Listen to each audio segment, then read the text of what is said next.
Lily moved into apartment 4B on a rainy Thursday. It was quiet, clean, and just big enough to feel like a fresh start. She had recently ended a long, toxic relationship and wanted nothing more than silence. No yelling, no footsteps, just her, the cheap coffee maker, and some peace. The apartment came fully furnished, oddly enough. The landlord, a pale man with yellow teeth and a limp, simply said the last tenant left in a hurry. That should have been her first red flag, but Lily was too tired to care. For the first few days, things were fine. She worked from home, kept to herself, and binge-watched shows at night with a glass of wine. But it wasn't long before she started noticing strange things. The bedroom door would creak open in the middle of the night. Her keys weren't where she left them. And once, when she came out of the shower, she swore she saw a damp footprint on the living room floor. Barefoot, small. She tried to laugh it off. Maybe it was all in her head. Maybe stress, trauma, the usual suspects. But on the 7th night, she heard it. A knock. Not at the front door. Inside. At the door across the hallway. The one she hadn't opened yet. There were only 3 doors in the apartment. The front door, the bedroom door, and the third one. Always locked. She'd assumed it was a closet, maybe storage. When she'd asked the landlord about it, he just said, "Don't worry about that one." She hadn't worried until it knocked. Softly. 3 times. Knock, knock, knock. Lily stared at it for a long time. She pressed her ear to the door. Nothing. Silence, thick and dense like fog. She backed away and went to bed, heart thumping. The next morning, she found the door open, just a crack. She stood frozen in her hallway, staring at the black gap between the frame and the door. There was no handle on her side, no visible lock, just a smooth, wooden surface with peeling white paint, and a faint smell, like mold and copper. She shut it, tried not to think about it, but it kept opening. Each night, just a little more.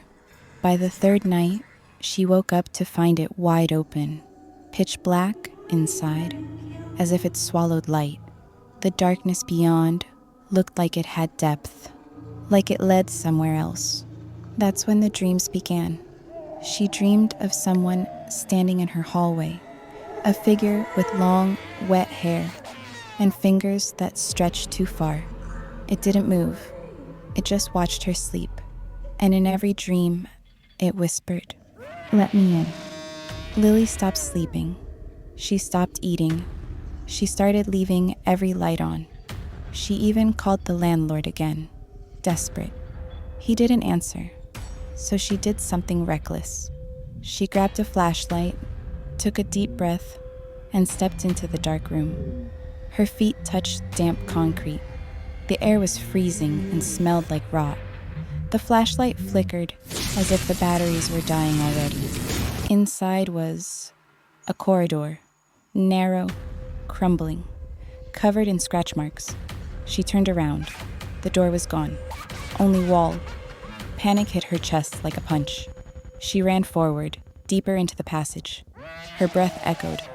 Her light caught glimpses of torn fabric, bones, fingernails wedged into stone. She heard breathing, not hers. Then, a voice behind her. Close. "You let me in." She turned. The figure stood inches away, pale, hollow eyes.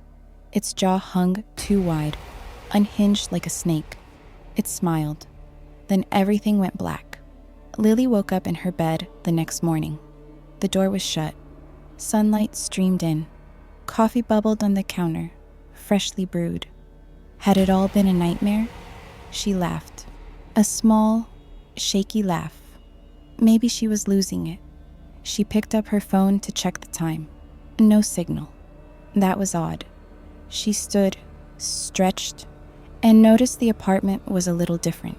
The paint was older, the carpet stained, her belongings gone, and something else. There was no front door. She was in 4B, but 4B had no exit. She ran to the window. Outside was pitch black. No buildings, no sky, just void. Behind her, something knocked. Knock, knock, knock. It was coming from the bedroom. She walked to the door, opened it slowly. Inside was another woman, huddled in the corner, shaking, holding her knees. She looked up, eyes wild. "Don't open the door," she whispered. "It's how she gets out." Lily stared. The woman was her. She got up, stretched, and looked in the mirror. The reflection smiled back, but didn't move when she did. She blinked. The reflection stepped forward. "Now I live here," it said. "You go behind the door." Before she could scream, a force pulled her backwards, through the hallway, past the bedroom, to the door she thought she'd closed forever. It yawned open without a sound. Inside, darkness, cold and infinite. Whispers rose up, hundreds of them, each one a version of her own voice.